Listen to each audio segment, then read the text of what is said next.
Kao da izbjeglištvo, nedostatak posla, siromaštvo nekad nisu dovoljna muka za čovjeka, pa na sve to dođe i bolest. Radenko Vasić, izbjeglica iz Donjeg Vakufa, godinama se zlopatio u Srebrenici da bi prije 10 godina uspio sa nešto crkavice na domak Bjeljine obezbijediti montažnu kućicu za sebe i svoju porodicu. Stekao je Radenko i 3 sina o kojima se brinuo radeći sezonske građevinske poslove gdje god bi se ukazala prilika i ništa mu nije bilo teško.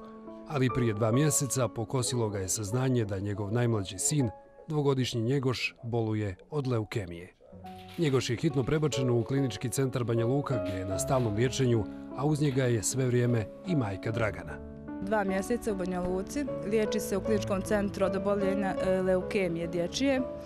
2 mjeseca smo već tu, na nekih pola puta smo. Trenutno liječenje napreduje, zahvaljujući osoblju kliničkog centra. Njegoš je za sad trenutno dobro, znači prima hemoterapije. Zbog čestih analiza koštane srži malog Njegoša, Radenko je stalno na putu Bjeljina, Banja Luka, Beograd, što iziskuje dosta novca. Novac je vrlo često neophodno obezbijediti i za lijekove kojih nedostaje u kliničkom centru. Zavisi sve od terapija, znači vremenom, znači vremenskim liječenjem, to idu sve skuplji i skuplji. Sve zavisi znači kako dijete prima terapiju, ako uspije jedan lijek, znači imam neke informacije kao neki su od 5.000 do 11. Trenutno nekih lijekova ima na klinici, nekih ne, znači što nema to moram da dokupim. Nabavim ili iz inostranstva ili iz Srbije. Zbog stalnih odlazaka u Banja Luku i Beograd, ali i brige o 2 starija sina te bolesnom ocu, Radenko ne stiže da prihvati nikakav posao.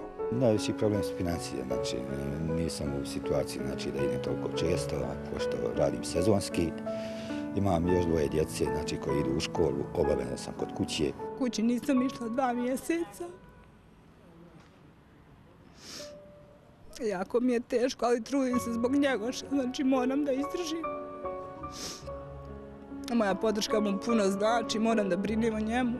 Za malog Njegoša posebno brinu braća, 14-godišnji Nemanja i 9-godišnji Nikola.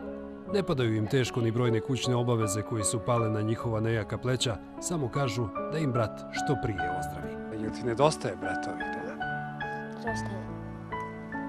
Si ga poželio? Jesam. Ima li kakve šanse da odeš, da ga obiđeš? Ne znam. Ali se nadaš da bi on brzo mogao da dođe kući. Brineš li mnogo za njega? Malog Nikolu, iako je dobar đak i dobro dijete, Deda Mraz ove godine nije posjetio, a Nikola je imao samo jednu želju. Na batu bude dobro.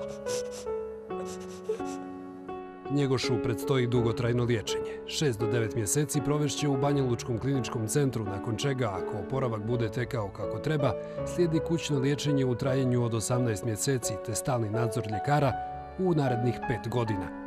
Vasićima zato nedostaje novac, ali vjeruju u dobre ljude koji im mogu pomoći. Ako ste vi jedan od njih, sredstva možete uplatiti na sljedeće žiroračune. Iz Bosne i Hercegovine na žiroračun 555 000 000 9474 881 kod Nove banke na ime Radenko Vasić. Iz inostranstva na ime Dragana Vasić, račun kod NLB Razvojne banke, IBAN kod BA 395 620 998 116 823 336, SWIFT kod RAZBBA22. Budimo humani, spasimo jedan dječji život.